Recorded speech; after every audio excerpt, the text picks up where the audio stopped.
What is retrospection? Retrospection is about judging oneself and eradicating vice or sin or evil by reforming character. It begins with character. It is an evening exercise of greater value than any other method in spiritual growth and development.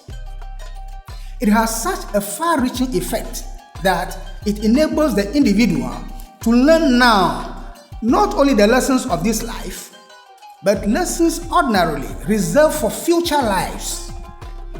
How is retrospection done? After going to bed at night, the body should be relaxed. Then the individual begins to review the sins of the day in reverse order.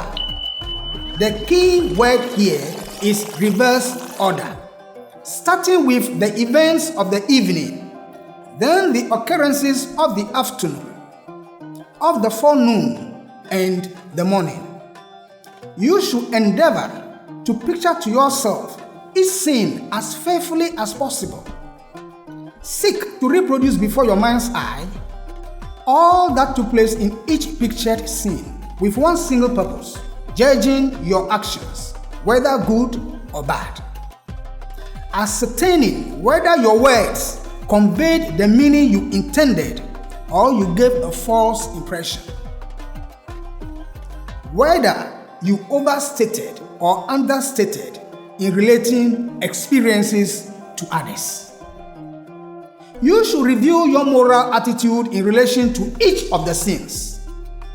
At meals, did you eat to live, or did you live to eat, to please the palate? You need to judge yourself and blame where blame is due, praise where merited.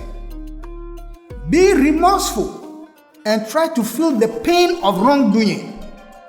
The person you hurt, feel that pain and make amends. Be reconciled as early as possible.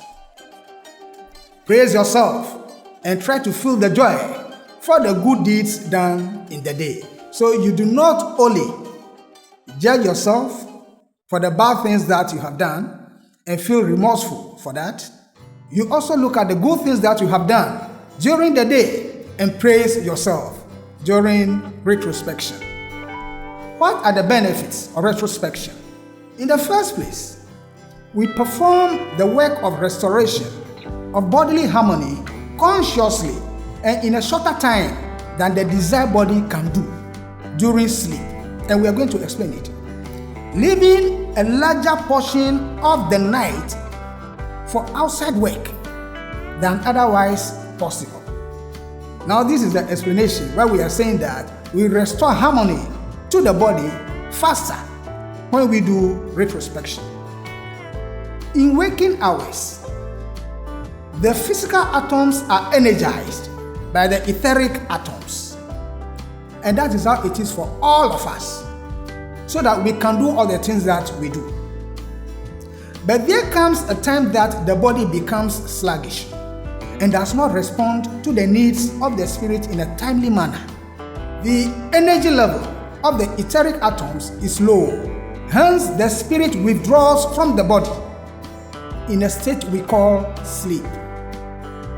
During sleep, the spirit takes along the higher bodies, the desired body, the mind, into the spiritual world, where it basks in the harmonious universal essence, that is divinity. The spirit, when it gets out from this body during sleep, it goes with the higher bodies and it basks in the harmony of the universal essence. It is like recharging itself and its spiritual bodies, just as we will do to our mobile phones and electric vehicles. So the spirit withdraws in order to recharge the bodies.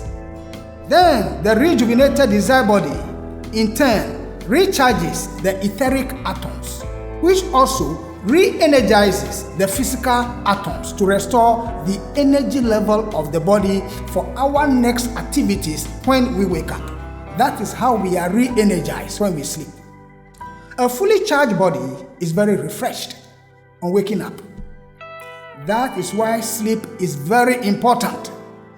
It is used to remove waste and restore energy of the material bodies. The second benefit of retrospection is that we leave our purgatory and first heaven each night and build into the spirit as right feeling the essence of the day's experience. Thus, we escape purgatory after death and also save time spent in the first heaven. Of course, this particular point will explain into details when we come to our next topic, which is death.